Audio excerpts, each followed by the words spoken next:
cover. I will figure you in which. Hidden, I speak fast. like Okay.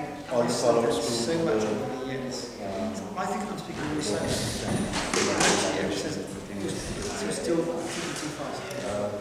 So it's really funny. You heard me the first time. I'll just introduce you. This is quite big room as well, so you actually need to, by slowing down, you can project it as well. And then your voice will carry. So you almost feel like you're speaking too slowly, you're shouting too much, and you'll probably be back right, because your mind is set at this speed. So here is slower. So it's that technique. And it's good because it's a lot of which you don't know as well. I don't know how to think it.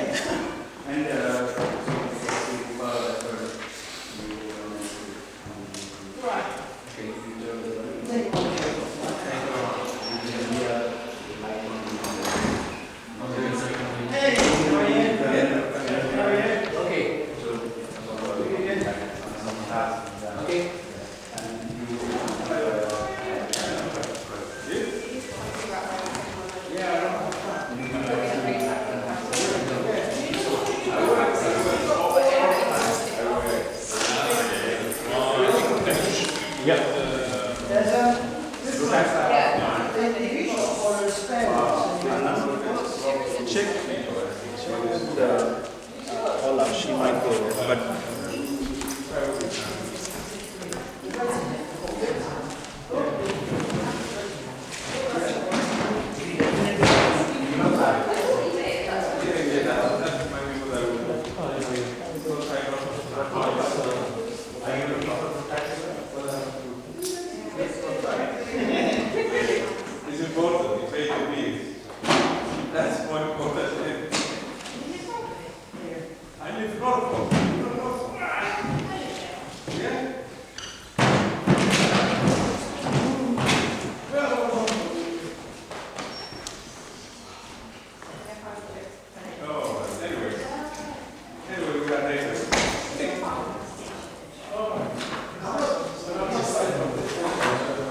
For restoration, I think this person is a third member.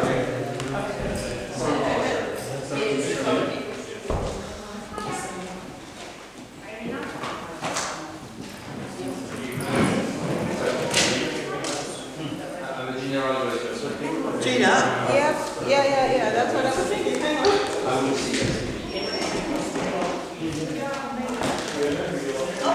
I'll say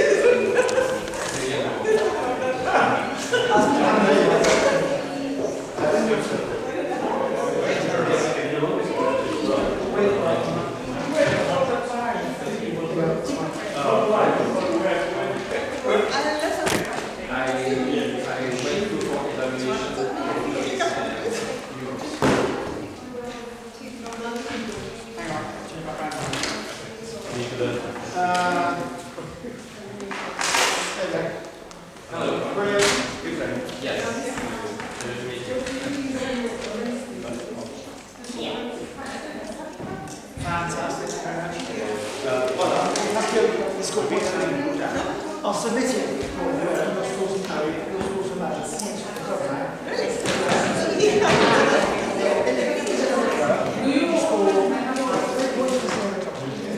One point you take a picture of that. You do a speech together with 4 points. You get 5 points. You submit it as a and there's a guy in Brighton last year. The whole district, 5,000 members. I was at the training, children were laws,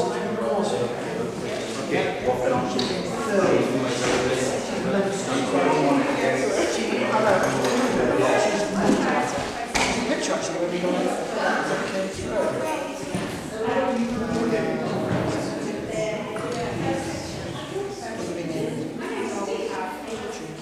so I don't know if he's paying fee for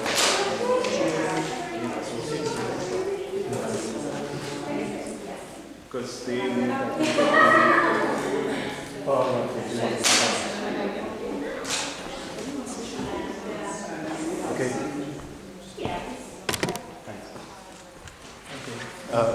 Not yet. So what's going third? Paula.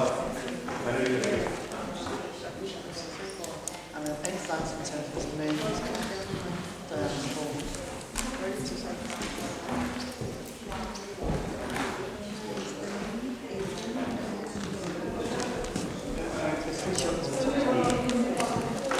Came out to this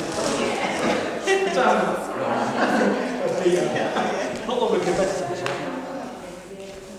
Yeah, this is score points from it. This year they're going to score individuals as well. It's a club score. So lots of people do a few mistakes. As a club, the club can get a score as well. And if you win it, you have a challenge like a projector. If you win, pizza party started years ago. It was like typical right for a pizza party for an evening. And it was a joke. When we put into a club meeting, how we got started. Because it's not as it's with people to go on a meal. They are very good. I love them. That is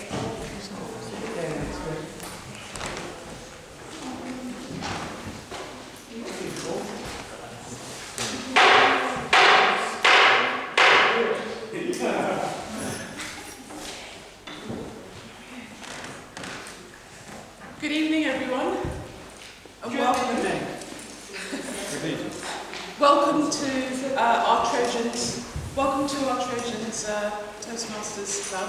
My name is Paula Lewis, and I'm your Sergeant at Arms for this evening. And just really wanted to run through some general housekeeping points. I know that we've got some new colleagues here in the room, so it's just really to make sure that everyone is aware of the setup and knows what to do. So we've got an action-packed programme for this evening. We're not expecting any fire drills, but in the event that the alarm does go off, then obviously we've got the signs here to my left, or through this door that you came in on my right. We do have tea and coffee for you, so something to look forward to. We've also got biscuits as well, so something to sweeten the appetite. And just sit back, relax, and enjoy. Now I'm going to hand over to our Toastmaster for the evening, who is Taj.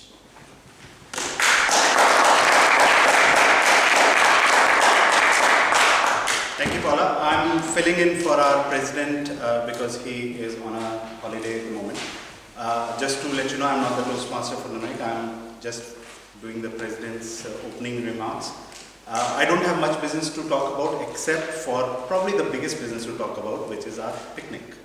So we are having a party this weekend in the lovely Richmond Park, sorry.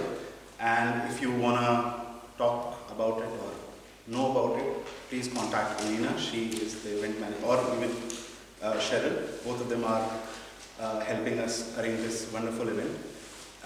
The guests are welcome as well, so don't worry about crashing this party. You're most welcome, like you are here.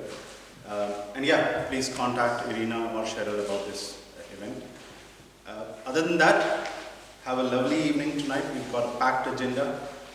We have a lot of guests, people who have come from far away to make their speeches, participate and evaluate. So let's give them a good show and show them what Trojans are all about.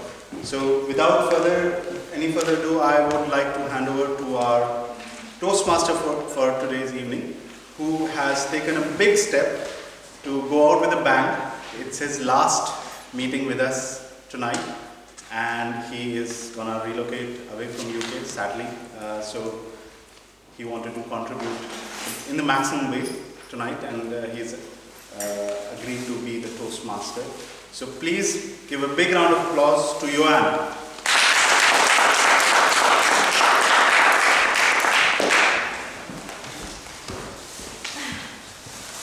Good evening, Trojans. I must acknowledge that I'm really impressed. We are in the middle of August. We have a very tremendous agenda tonight. We have an almost full room, a very big attendance. You really, really amazed me tonight, Trojans. Especially for me, coming from continental Europe, where basically everything shut down for at least 2 weeks, sometimes even 1 month. So, to be fair, very, very impressed again by this performance. As Tanush said already, we have a packed agenda tonight, very great agenda. So for the sake of our guests, I'm going to go quickly through the different part of the agenda. So we will start, basically the meeting will be divided in 2 main parts. The first part, which is going to be around 50-55 minutes, is going to be around prepared speeches. So we have 3 speeches tonight. 1 icebreaker, so that's the first speech for the person, and 2 more experienced speakers who are going to speak tonight. And I'm sure it's going to be very, very entertaining first half. Then these speeches are going to be evaluated, so we have 3 people who are in charge of evaluation of these speeches. At the end of, this is going to be the end of the first half, and then we will lead into our network break. Just before the network break, that will be the opportunity for guests to stand up and tell us who they are and why have they joined us tonight. And then we will lead into the network break, which will be around 10 minutes. And we will start the second half of the meeting, which is going to be around impromptu speeches. So impromptu speeches is basically the ability of speaking in front of the audience, and you find out the topic of the speeches in the really, really last second of just before you take just before you speak. And I'm sure it's going to be very entertaining again tonight. I know that Cheryl has prepared a great session on this. Again, guests are welcome to participate, so if you're interested, please liaise with Cheryl and raise your hand. So, I wanted to introduce you to the 2 roles which are going to help me during this evening. Just before that, I wanted to introduce you to the team of tonight. So I was preparing the meeting, I was thinking, wow, what team should I choose today? Middle of August. What would be the audience? Londoners, stuck in London, in the middle of August, on a rainy Wednesday. So what could be a better team than tourism? Right? Indeed. We all want to escape from here and plan for for our next holiday, right? So, tourism, as you know, has become such a massive industry. An industry which has become so big that they represent about 5% of global economy nowadays. An industry which has become so important that 1 job out of 10 is directly or indirectly related to tourism nowadays again. An industry which has become so popular that in 2019 we expect 1.3 billion people to travel overseas and visit foreign countries. That is 3 times higher than it was 20 years ago. So, that will be the theme of tonight, but just before jumping into the core part of the meeting, I wanted to introduce you to the 2 roles which are going to help me tonight. The first one is going to be the timekeeper. And our timekeeper tonight is Ibrahim, and Ibrahim is going to present us briefly the role. So please welcome Ibrahim.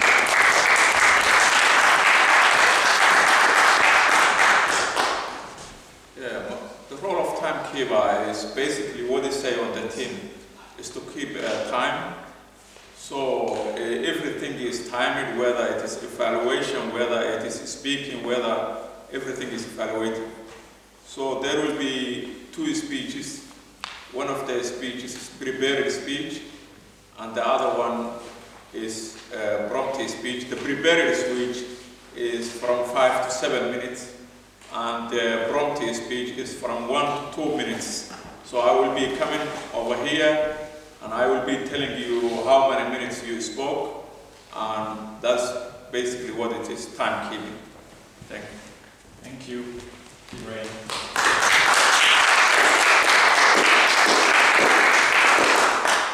Our second role tonight is going to be the grammarian. And our grammarian tonight is Melody Lake. So please join me in welcoming Melody on stage, who is going to introduce us to the role.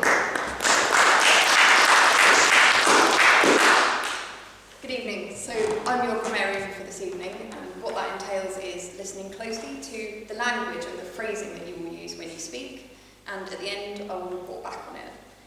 Another fundamental part of my role this evening is coming up with the word of the evening. And when I was thinking about this, I accidentally went down a massive rabbit hole. I wanted a word by Shakespeare, and so I was Googling, as one does, and I found out an interesting fact, which is that apparently in 1928, when the dictionary was created, all the words were accompanied with a bit of information that told you where it was first, that word was first used, and lots of the words were attributed to Shakespeare's works, and as a result, lots of people naturally made the assumption that Shakespeare had invented them, sort of going on the theory that if the dictionary couldn't find a first use beyond Shakespeare's, then he must have been the one that invented it. But what I discovered was, actually that's not true. Back in the day when that dictionary was made, the people that contributed the words, they were volunteers, most of them unsurprisingly chose interesting texts like Shakespeare's works rather than boring legal documents and that kind of thing. And as a result, that meant that it surfaced first uses of the words from Shakespeare rather than where they'd actually been used really boring documents. And that means, sort of sadly I think, over time, the number of words that are attributed to Shakespeare have reduced dramatically. So, there is a slightly positive end to that story, which is that on my little journey to find that out, I came across a word which The Independent actually incorrectly attributed to Shakespeare, and that word is bedazzle. Shakespeare didn't invent that word, he did use it in Taming of the Shrew. And you'll see it here, and it means to thrill, impress, or excite someone very much. I like the way it looks, I like the way it sounds, and it sounds a little bit magical. So I challenge you all to try and get that into your speeches one way or another. And I'll come back and let you know how well you did at the end. Thanks. Thank you, Melody. We actually have a third role tonight, and this role is the Arcmaster. So please join me in welcoming Tanuj, our Arcmaster tonight. Thanks, sir. So, to heart means to listen. We claim that this is a role which is very, very special to this club only, and it's not prevalent in other clubs, but we'd like to think like that. And I know that's not the truth, but for tonight, let's say that this is the only club that has this role. And what we would be doing is, I would be doing a quiz, so that you listen very, very intently, very, very patiently to all the speeches, all the contributors here, and at the end, the reward would be candies. What better than that? So listen, and let's enjoy the evening. Thank you. Thank you, Tanuj. So, let's move on to the core part of the meeting tonight. And we will start with the first speech. The first speech is an icebreaker. It's going to be delivered by Simon Vadgama. And the person evaluating Simon tonight is Kiran. So I will ask Kiran to stand up and introduce us to the speech of Simon and the main objectives of the speech. So Simon, this is Simon's first speech. It'll be his icebreaker, and the content of the topic can be on anything Simon wishes to choose. It's his way to introduce himself to the club. So I hope Simon bedazzles us tonight.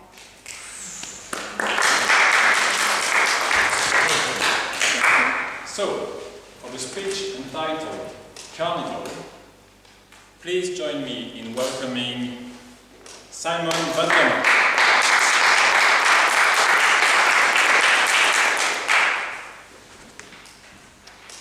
How many have been to the Carnival in Rio de Janeiro? I have, 2009, and I actually participated in it. So, if you've got a bucket list, that's something you could tick off if you want to do. I've not got a bucket list, but I'm going to tick it off in my imaginary one anyway. Now, Carnival in Rio takes place at the end of February, about 4 days before Lent. And basically it consists of 6 samba schools, which represent various areas of Rio, usually the favelas or the poor areas. But it's a way of them expressing themselves, getting back to their Afro-Caribbean roots and letting the world know, hey, we're here, we've got something to celebrate, we're happy people, we've got a reason to be here. And the event takes place in a place called the Sambadrome, which consists of 2 tiers of seating, which accommodate about 70,000 people who will watch the event. They perform along a runway which is about 650 metres in length, and each samba school has got 82 minutes to complete that route, from beginning to end. It's not like the Carnival in the UK, in London, where the processions follow one after another in rapid succession. These are distinct blocks. Each samba school takes part at a certain time, does its procession, clears up, next samba school takes part. It's actually a very, very popular event. It's televised across Brazil. You can even watch it on the internet. The structure of the samba school's carnival procession is also quite specific. They have a couple who will bear the samba school's flag in front. They'll be followed by a trailer of beautiful people, even pop stars and television personalities. And they will give the theme of that favela's display for that year. After that, you've got a group of singers who will sing the individual tune which has been created for that year for that school. And they're followed by a group of drummers called the Batistas, who maintain the rhythm. And after that, you've got the group that I belonged to, which was the Wing. That consists of about 200 people, a rum group of people, tourists, anybody who's bought a ticket. The money's paid to the favela, a group of people. And it enables you to participate in the event.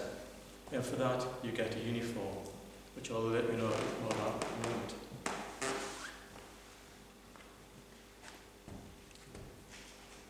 These events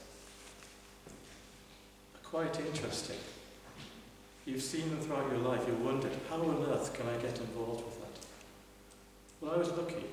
I had a girlfriend who worked for HSBC Bank who had some contacts, and she got a group of us tickets to participate.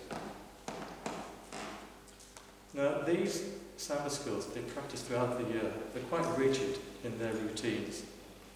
They don't like anybody turning up and, shall we say, taking the pee out of their event. It's a league system.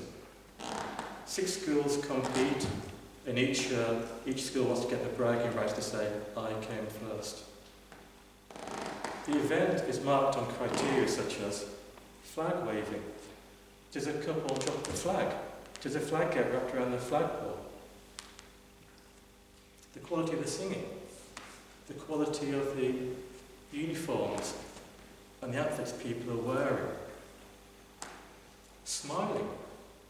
You are actually penalised if you do not smile properly or you have a false smile. Now imagine doing that for an hour. It's going to be pretty difficult, but you get marked at it. Anyway, my involvement. I did not know what school I was going to be join the parade of until I actually got there. It's called the Tajuka School. And the uniform I was given, again, I didn't know what I was going to be wearing until I got there. I was made to dress up like a racing driver. Imagine me. Got my training shoes on, white trousers, blue and white jacket, repeated plastic helmet, an escalating style of racing trap wrapped around my waist with a dozen or so cars glued to the surface. White gloves also. Now the processions don't start till about 10 o'clock at night, and they go on till about 5 o'clock in the morning. And the temperature at night can be about 25 degrees and sultry. Bearing in mind that I travelled from a city 800 kilometres away at 1 o'clock the morning of the event, and I'd been drinking for most of the day, I wasn't really in the best moods to participate. A little bit hungover, thirsty, dehydrated, and worst of all, desperate to have a wee. But once you get there, you're stuck. Toilets are few and far between.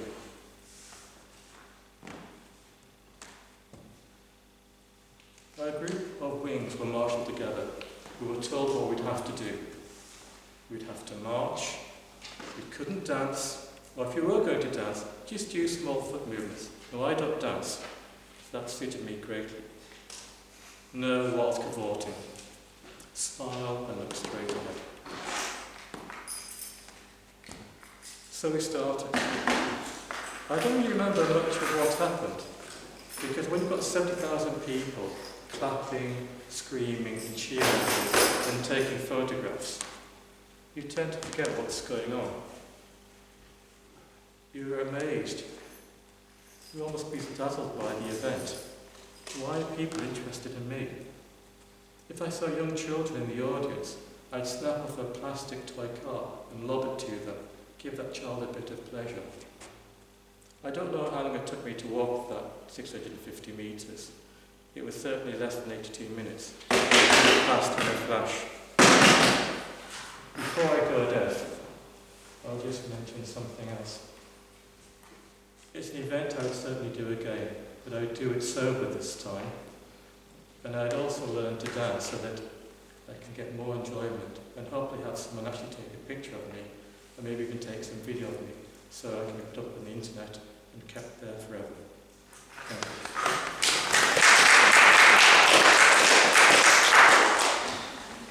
Thank you, Simon. Timekeeper, can we have 1 minute on the clock?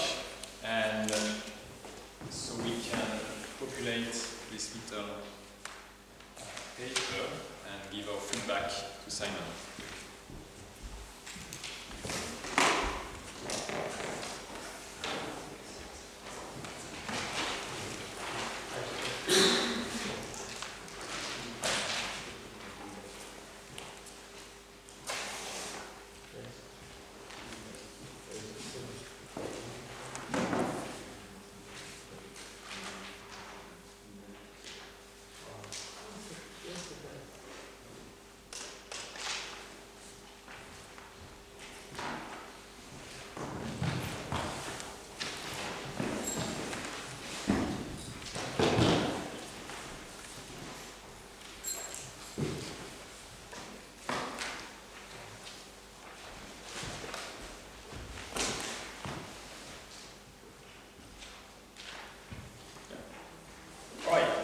Let's move on to the second speech. Second speech will be delivered by Matthew Gort, and is evaluated by Cam Baines. So I will ask Cam to stand up and introduce us to the speech of Matthew and the main objectives of the speech. Yeah, so Matthew is doing Project 7, research your topic. The objectives for this speech are: collect information about your topic from numerous sources, carefully support your points and opinions with specific facts, examples and illustrations gathered through research. And Matthew will have 5 to 7 minutes. Thank you. So, with a speech entitled Spirits of Ancient Egypt. Please join me in welcoming Matthew Gold.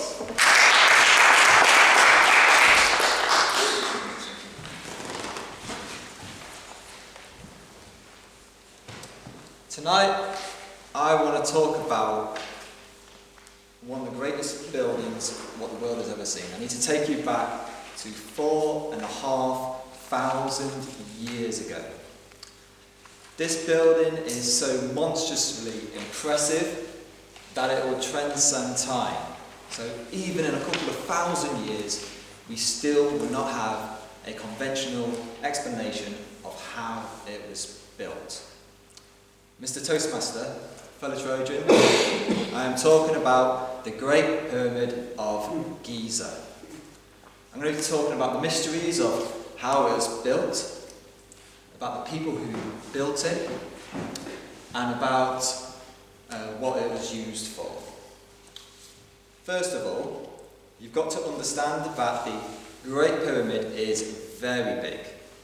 Its footprint is 13 acres. That is the size of 6 football fields. Its height is 481 feet. That is 40 feet taller than the London Eye. It weighs 6 million tons, with the average block weighing 2.5 tons. Anyone who says they knew how the pyramid was built are not telling the truth, because we don't know. There are many theories. There are many theories, including a ramp. The problem with the ramp theories is that the ramp cannot exceed past the 10 degrees slope. What makes it really difficult is if you have a look onto page 3, you'll see the King's Chamber. Above the King's Chamber is a further 5 more chambers. Now, these chambers have been roofed and beamed with granite blocks weighing of 70 tons each. That is the equivalent to 20 elephants. They have been raised 300 feet into the air and carefully placed. It is very hard for archaeologists to explain how this has happened. And every theory of how the pyramid was built just conveniently misses this part out. So what about the people who built the pyramid? So the theory of slaves building the pyramids to feed the egos of kings is now actually obsolete in mainstream archaeology. The people who were found in Old Kingdom Egypt were believed to be given a levy, and they was buried with gifts. They were thanked for their hard work. It's actually more feasible to think that these people were masters of architecture, working up to the peak of their skill.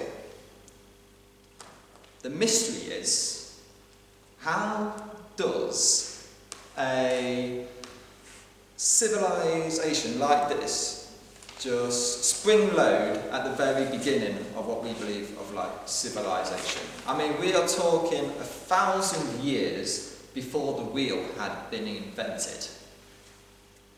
Then the mystery just continues, because throughout ancient Egypt, through Old Kingdom to New Kingdom, we see a decline of pyramid building. The pyramids become smaller, and they use smaller blocks. And if you look at the more recent pyramids, a lot of them look like just small heaps of rubble. So what was the pyramid used for? The pyramids were tombs for the pharaohs. This is the best explanation we have for the pyramids. Although there's still a mystery, because this gets heavily questioned. There's only been little evidence found to suggest this. We have only found one burial in the pyramid, and that was in the Step Pyramid, what you'll see on page 4. And if you look at the step pyramid on page 4, compared to the Great Pyramid on page 2, you can see it's a very different kind of pyramid. And the burial we actually found a foot there as well. There's no hieroglyphics in the pyramids. It's only in one of the later pyramids that we see pyramid text.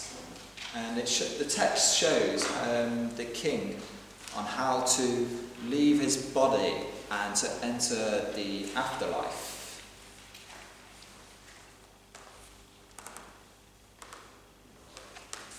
So when you look at, so if you look at page 2, and you look at the king's chamber, you can also see it's very bare. You've got a sarcophagus, for a strange reason, is in the corner of the room, and not decorated. The sarcophagus is believed to be very small as well.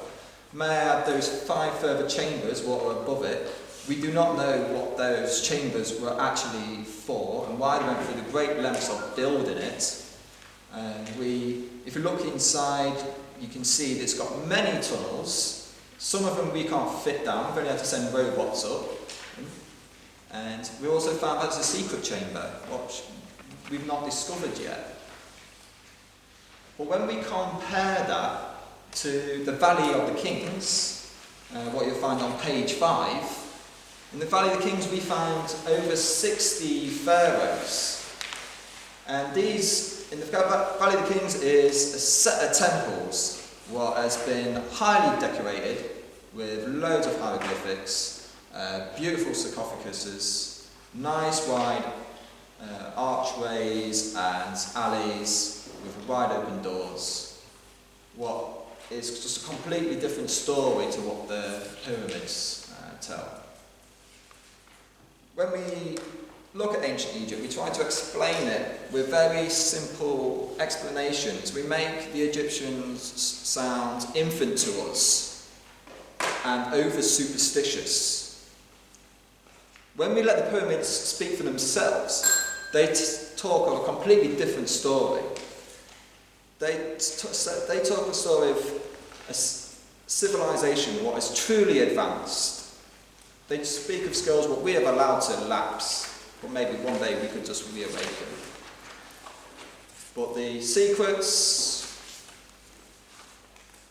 stories of these strange buildings just lies with the spirits of ancient Egypt. Thank you, Mr. Toastmaster.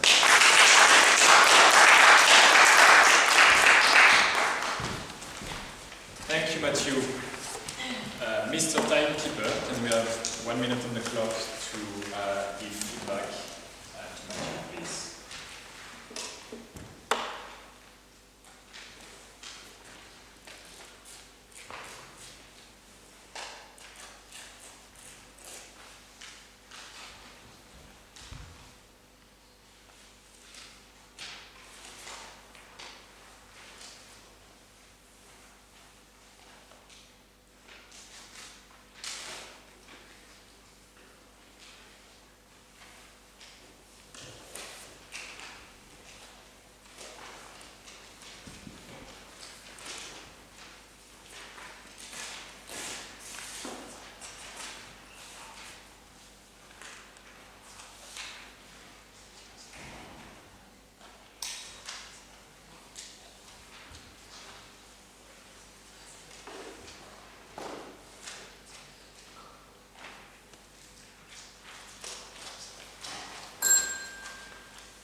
Thank you.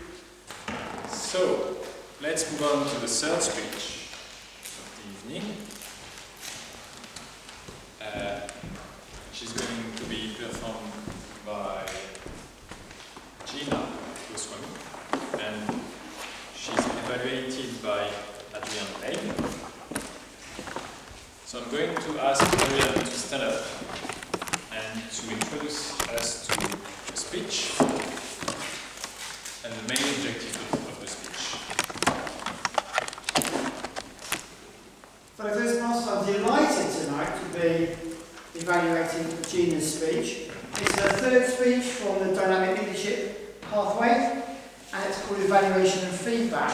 She's already given this speech at her home club of children's speakers, and now she's delivering the same speech again, taking into consideration the feedback that she received after her last speech.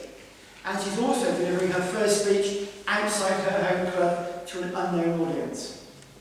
The speech will be 5 to 7 minutes. The title is Tech, Good or Bad. This is Toastmaster. Thanks, Adrian.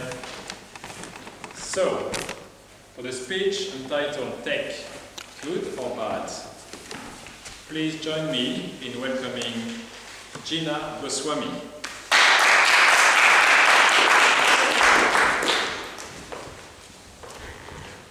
Hello Toastmasters and guests, welcome. I know there are some first comers, but feel welcome.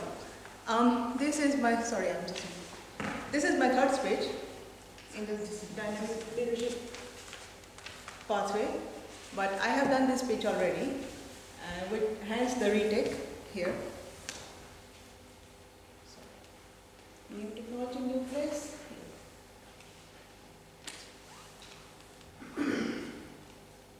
Aim at this projector.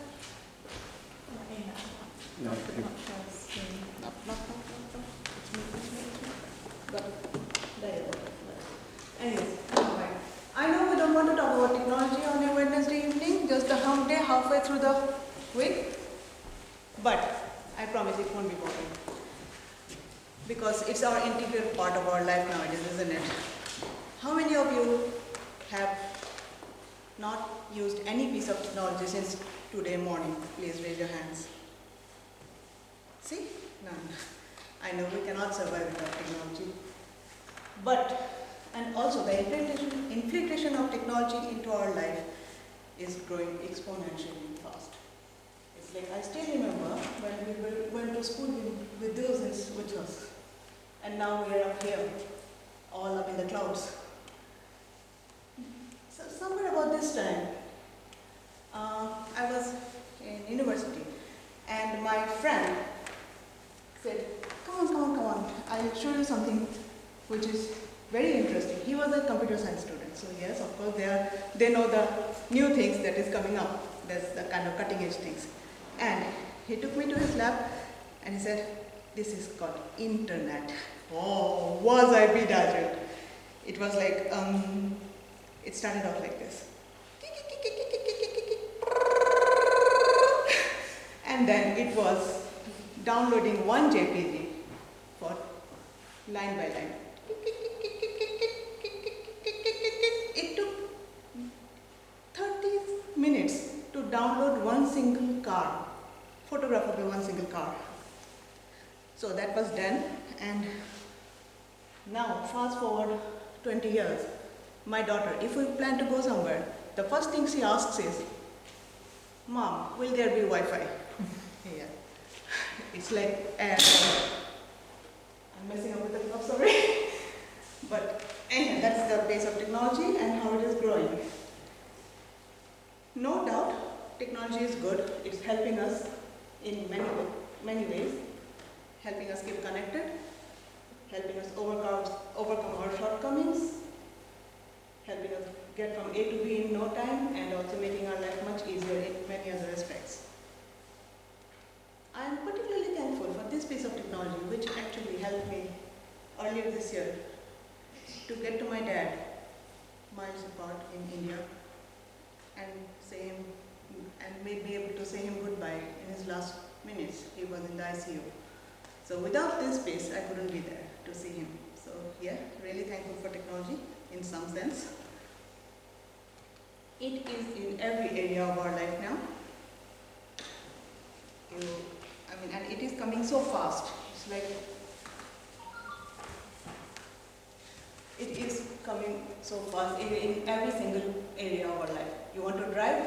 Yes, it's getting into driving. It's getting into fashion, in food, in your meetings, in your workplace, everywhere.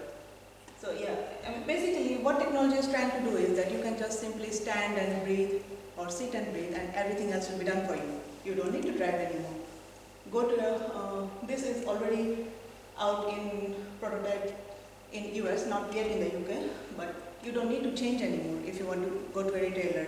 There are this AR, VR, and AI, all these new kind of technologies. What they are trying to do is you just scan the item you want to see, and then it will just portray it how it looks on you.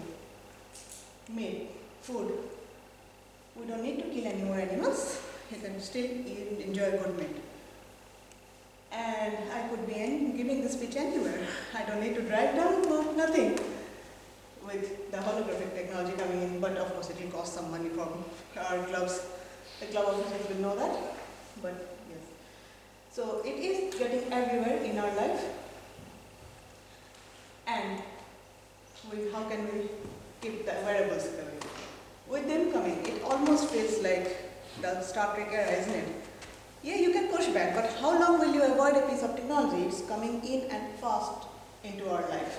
It is almost like, yeah, we are the tech. Resistance is futile, you will be assimilated. Yeah, so kind of, yeah, you have to adapt with it. But my question is, are we being a little bit too reliant on technology though? Because we want it or not, we can rely on it every time. It has some downfalls as well. It is hurting us. It is taking our personal time away, face time away. Bringing in untimely deaths. And above all, what bothers me most is digging into our privacy. All the breaches coming up. We all know them, and these guys, they actually know much more about you than you know. The other day, Google sent me an email saying that you visited the Creams 12 times in the past 6 months. But he didn't say about, I'm using it. You visited your dentist, just showing me the location, only once in the last 6 months. I don't mind if that information is shared only with me. It's good for me. I know that yes, if I'm treating my teeth to some sweet, I need to see the dentist as well. But if there are some websites and people who are using this kind of information for with a money-making agenda, if that information is sold to my dental insurance guys, for example, that is something I object to. So yes, we can live a life full of technology. We have a great power in our hands, but let's just use it responsibly. Otherwise, in this war, where technology is coming so fast, in man versus tech, there is a risk that we will lose our identity. With that thought, I'll leave it for today. Thank you.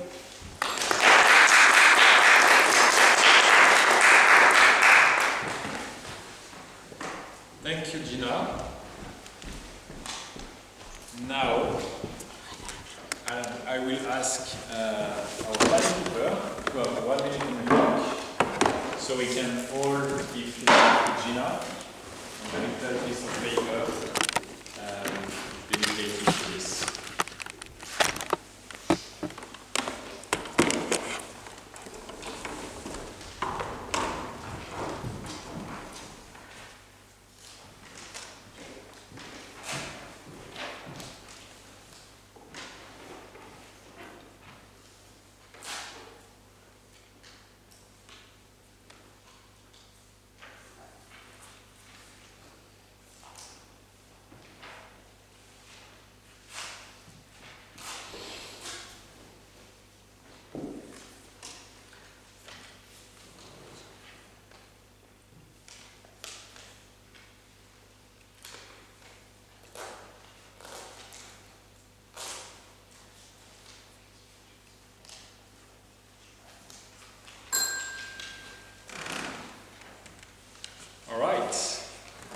Now I will ask our timekeeper to come on stage and give us the time of each of the previous speeches.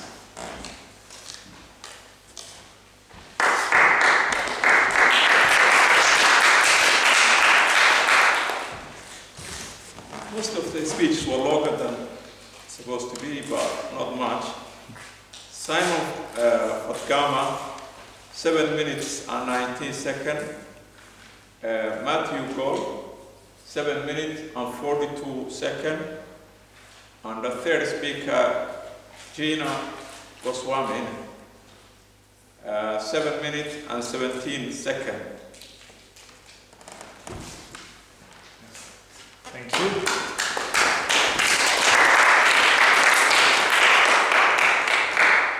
All right. Now I will ask Dainkeeper again to take 1 minute so we can all vote for the best speaker of tonight. So you have ballot to vote for the best speaker at the bottom of the little paper.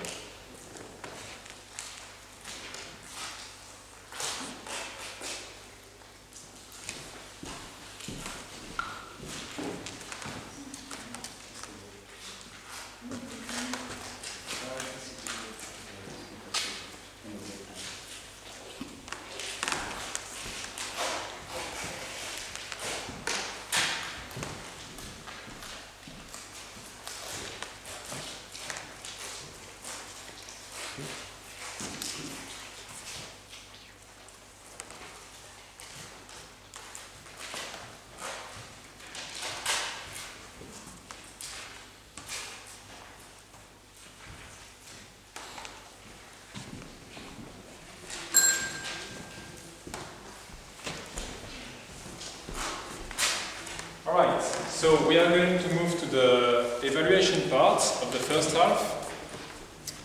Before that, I wanted to thank the speakers. All your speeches were somehow related to the main theme of tonight, which was tourism. Simon took us to Rio de Janeiro. Thank you, Simon, for this. Matthew took us to ancient Egypt, which was great again. And you took us, Gina, took us to India, not for a very joyful reason, but you took us to India anyway. So thank you very much. So we're going to move to the evaluation part, and I'm going to call the first evaluator of tonight, who's Karen. So Karen, please join me in welcoming Karen on stage for the evaluation of the first speech. Hi everyone. So I'm going to evaluate Simon's speech, and Simon's quite a seasoned speaker at Toastmasters, so I admire his calmness that he brings when he does speeches here. I thought what was very nice is that he started with a rhetorical question, and it almost brings the audience into, oh, have I been to Rio de Janeiro? Do I know what Carnival is? And I thought that was something that is great to continue. In terms of what else he did well is he used very descriptive imagery to try and describe to those that may not have been to Rio de Janeiro Carnival what it's like. He used specific words like batistas, which is describing drummers at the carnival. And I think this gives us something new that we can learn and take out of the speech. I feel like Carnival is such an exciting moment, and there was opportunity for Simon to be more expressive with his body language. I have never been to Carnival, but imagining there's a lot of dancers there, I think there could be a lot more kind of arm movement to bring to life what Carnival brings when you are there.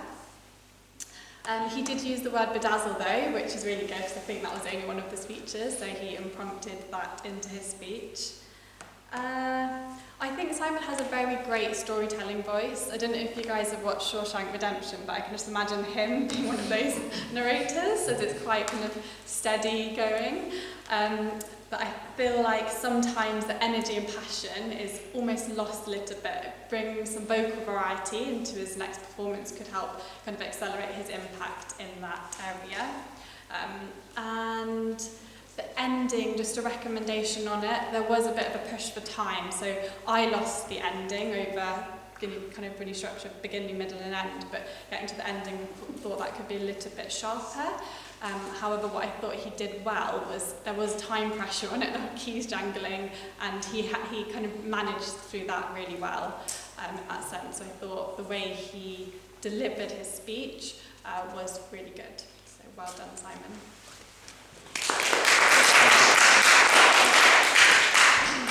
All right, for the evaluation of the second speech, I'm going to ask you to welcome Cam Baines on stage.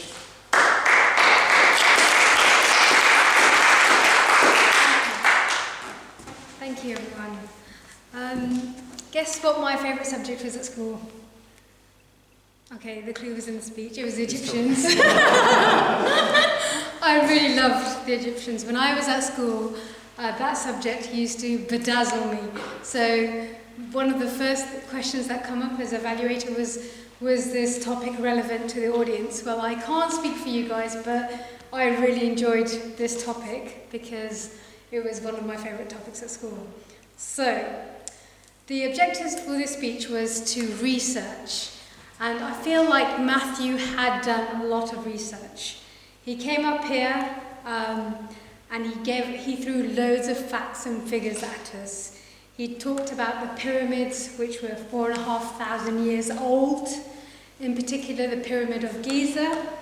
And I loved how he compared them so we could relate. So he talked about it being 6 football fields wide, because when you talk about measurements, they don't mean anything until you put it into context. So I liked the way he used the field, and he used another example which I've forgotten, but it was a London landmark. London Eye. The London Eye, yeah. So actually, and that is one of my recommendations. When you're giving a lot of facts, sometimes it's hard to take in all of those facts. So even as an evaluator, I was trying to write them all down, but I couldn't. I wasn't fast enough. So my recommendation would be, we have the usage of a projector. Maybe you could have created if you had time, a funny illustration of, I don't know, 6 football fields or the London Eye piling up 3 meters, 3 or 4 times, and then putting a pyramid next to it, just to show the audience how it is equivalent in terms of height and width. So, but I really enjoyed those facts. And there was clear signposting. Matthew used the power of 3, so he told us how they were built, who built them, and what they were used for. And I liked the way he used his research to challenge opinions that have been there for years. So, for example, he spoke about who built them, and we think of, when I was at school, we were told slaves built them. But he said, actually, these people were masters of architecture. I like the way he challenged and took the audience on a journey of challenging what we already know. Moving on, I like the way he was able to give us visuals, so we could actually see the pyramids and see inside. Again, that variety of support material helps to engage the audience, because some people may never have seen the Pyramid of Giza, have no idea what a stepped pyramid looks like. So that was super helpful. But again, my recommendation would be make usage of the PowerPoint, so people aren't looking away from you. So they're not distracted by looking down and then having to look back up at you. So you can keep everybody's eyes on you and at the front of the stage. So that would be another recommendation. My final recommendation was Matthew ran out of time because he had so much to tell us, which meant that his conclusion wasn't as strong as it could have been. And that's a shame, because I really enjoyed all of the speech, and I think that bit just let it down a little bit. But to conclude, it was a well-researched speech. I loved the structure. It had a clear purpose. He told us how great these pyramids were, and I really enjoyed it. Thank you, Matthew. Thank you, Cam. And now, for the third speech evaluation, I'm going to call Adrian. So please welcome Adrian on stage.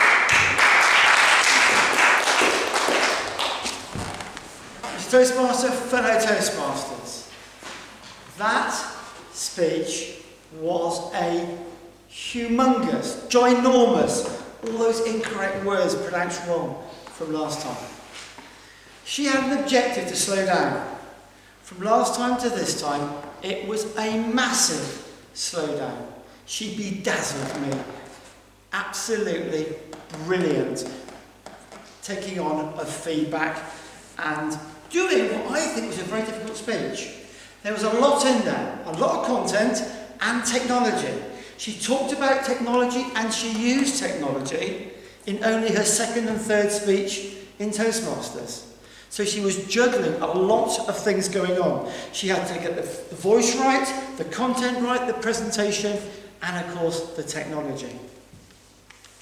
She did it in 3 parts. She started off with technology and some brilliant sound effects. She started off at the beginning. I can remember those days. Sat there watching the screen. It made me relive it. Those animations were brilliant. The slides actually were very clever. How many slides do you see covered in words? Everyone sits there reading them instead of listening to the speaker. There was nothing for us to read hardly, just the odd punchy word to demonstrate it. Maybe a little bit too many pictures sometimes. A couple less would have probably given greater impact. Some of them were a little bit too cluttered, so maybe the tech was over-teched a little bit. A clever bit in the middle where she jumped technologies away from the mobile phone and the computer to the aeroplane with a really personal story that actually made us stop and listen, and actually she engaged empathy with the audience, which was great. And then back into the technology. There's one little phrase in there that I will take away as a memory from this one. And she didn't read it off the screen, she actually animated it. Resistance is futile. Isn't it great when somebody uses the words and actually puts an emphasis on it or does it slightly differently? Because it goes in here and you remember it. At the end, she then asked that rhetorical question. My question is. She didn't do it at the beginning. She told you about technology, she told you about the aeroplane, then she went back to technology, and then she said, my question is. She'd gone from the good bits of technology to the bad bits of technology. And she left us with a message at the end. What was that message? With power comes responsibility. This technology is great, but we need to use it carefully. So all in all, I think she did a brilliant second speech. She did a great use of the feedback. She delivered it powerfully and clearly, and I can't wait to hear her next speech, which is going to be researching and presenting. So well done, Gina.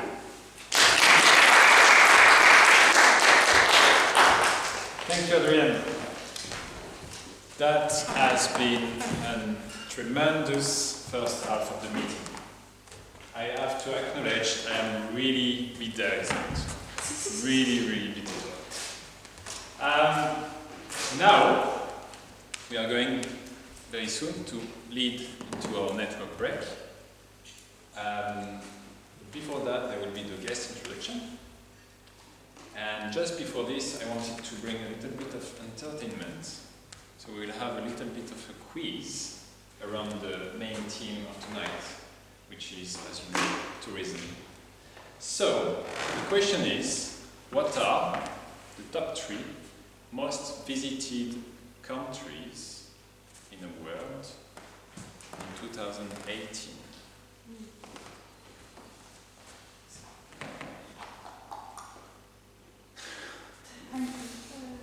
So, France is number 1, correct, with 84.5 million visitors every year. Scotland? No, Scotland is Spain. Spain, correct. Spain is 3rd with 70 million. Greece. And Italy, no. No, it's not a European country, the 3rd one. Saudi Arabia. United States. India. Saudi Arabia. Yeah, United States, correct, Anush. United States with 77.5 million visitors every year. Right, so just before leading into the network break, I'm going to ask our guests to stand up and tell us who they are and also why they joined us tonight. So, do you want to start? Sure. Hi there, my name is Premal. I joined Toastmasters hopefully to learn a few more skills, be a bit more persuasive, maybe make a few new friends, and just overall be a better person. Thank you. I'll start. I'm Tinsy. This is my first Toastmasters. It feels like I've joined Hogwarts and Harry Potter. Hopefully you guys can teach me the magic skills it takes to become a confident speaker. Thank you. Okay, my name is Vidya and I attended one more Toastmasters group in Harrow. I just wanted to get the feel of it, before I decided where to go because this is the nearest one to me. And I basically want to work on public speaking, get more confident. And recently I did some intensive training course for 3 days. You're in the right place. Hello, I'm Adrian. I used to be a member of this club. I escaped to another club out in Beaconsfield. And it's great to come back and meet everybody again and great to see how well the club is doing. And of course, the main reason I come is for... Correct. That was Bourbon biscuits, by the way, in case anyone didn't hear. So my name is Ahmed. This is my second time here. I attended I believe about a month ago. Unfortunately, I haven't been able to come back since then. My aim for being here tonight was really to hopefully join the club and improve my communication skills and public speaking skills. Just be a bit more comfortable speaking to a room, really. So I'm looking forward to it. Thank you. Thank you. I am Faris Mubarak. My first time here, second visit to Toastmasters. The reason of me coming here is my job involves presenting to people. I want to gain more experience in the polishing of my presentation and be part of activities. Thank you. I'm Gina. I just presented. And my very selfish reason of visiting here is one, of course, to see and meet new people. But secondly, I was being lazy and I didn't want to work on another presentation to present to the same club. So I thought if I can take the same presentation but incorporate the feedback and give it to another club, that will save me a lot of time. That actually drove me here, but I'm glad I came here. It's a lovely club. Good to meet you all. Thank you. Hi, my name is Emma. It's my first time. I've heard of Toastmasters, but it's my first time actually visiting a club. I'm interested in improving my public speaking and I'm interested in what Toastmasters do. Thank you. I'm finally Liam. It's my second time coming here. And like many others, I just like to have the opportunity to improve my communication skills, get public speaking on board, and as a future doctor, I think being able to communicate effectively and also tell stories to the up-and-coming medical students is an essential part of the learning and teaching experience. So it's a great place. Thank you. Hello, my name is Laurent Nigo. It's my first time visiting here, and when Tanu Shoa was visiting, he very kindly suggested me to be general director. Thank you. So, just before the break, the second half will be about impromptu speeches. So, if you want to participate into the table topic, please liaise with Cheryl. This person, Cheryl. And we can come back at 20 to 9, right? 5 minutes, yeah. 10 minutes? 45. Okay. So a quarter to 9. Okay, 10 minutes break. Thank you.